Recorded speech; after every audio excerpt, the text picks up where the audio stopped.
Welcome to the Instagram Stories for Friday, January 21st. I'm your host, Daniel Hill. Technically, it's Thursday. I'm recording this show Thursday afternoon. I'm going to post it live because I did not have a chance to record a show last night for today. I apologize. And of course, there was a ton of Instagram news.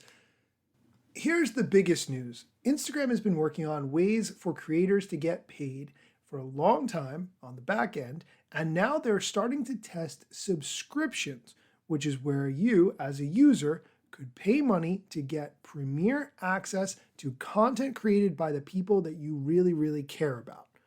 This benefits the creator because they get paid, and you benefit because you get exclusive content. As an aside, I'm going to say that I don't love this idea for a couple of different reasons. Number one, it requires you as the user to pay. Instagram is the one who's making tons of money from ad revenue, so it would make a lot more sense to me if they paid the creators for creating content for their platform so that they could have more ads on their platform. But clearly the current business model is working just fine for them. Here's Adam Mosseri explaining the whole thing, and then after the clip, I'll explain why some of the things he talks about are actually key differentiators for Instagram that nobody else is doing. This week, we're launching our first version of subscriptions on Instagram. At the beginning of the year, I said we're going to build primarily for teens and for creators, and subscriptions are for creators. Now, creators do what they do to make a living, and it's important that that is predictable. And subscriptions are one of the best ways to have a predictable income, a way that is not attached to how much reach you get on any given post, which is inevitably going to go up and down over time. So this first version is a test here in the US, relatively small number of creators, and 3 major integrations. The first is stories. So creators are going to be able to go live just to their subscribers, and you can get exclusive access to those stories. They'll be marked with a purple ring so you know that it's just for you.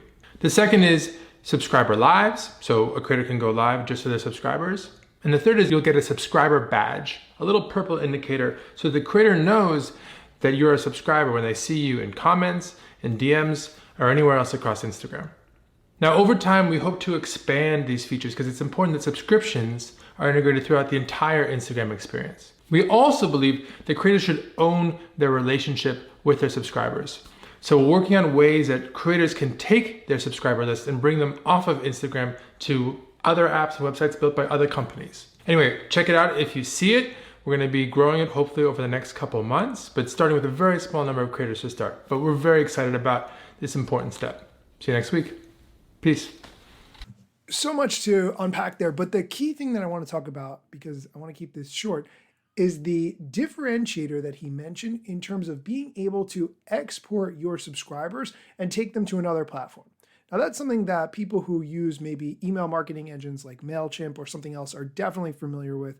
But from a social media perspective, being able to export your followers and take them to somewhere else, their contact info or whatever, is not something that is very common at all. I believe LinkedIn used to let you do that back in the day, and they turned that off as soon as they got bought by Microsoft. I could be wrong. Maybe there's a way to do it on some other social media platforms that I'm just not familiar with. If you know, please clue me in. But I think this is a very different feature from what we've seen, and I think that is an incentive to creators to get subscribers on Instagram, get them to pay, and then take them somewhere else when you feel ready for whatever reason. Maybe you want to move to Patreon or OnlyFans or whatever.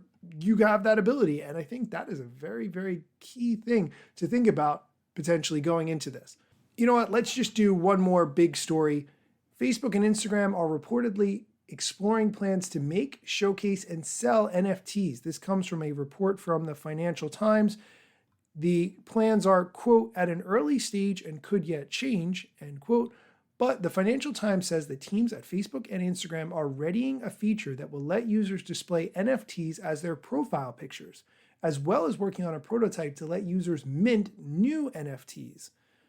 Other people at Meta, Facebook, Instagram are reportedly discussing, quote, launching a marketplace for users to buy and sell NFTs, end quote. Not really sure what direction this is going to take because I think to a certain extent, NFTs are things that are still so new that how it's all going to work out is to be determined.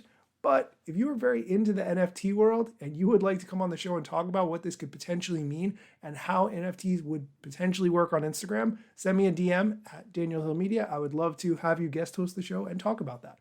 That's going to do it for today's show. And be sure to come back on Monday for Masari Monday, where we talk about what the head of Instagram, Adam Masari, shared on his Ask Me Anything story. Thanks for listening.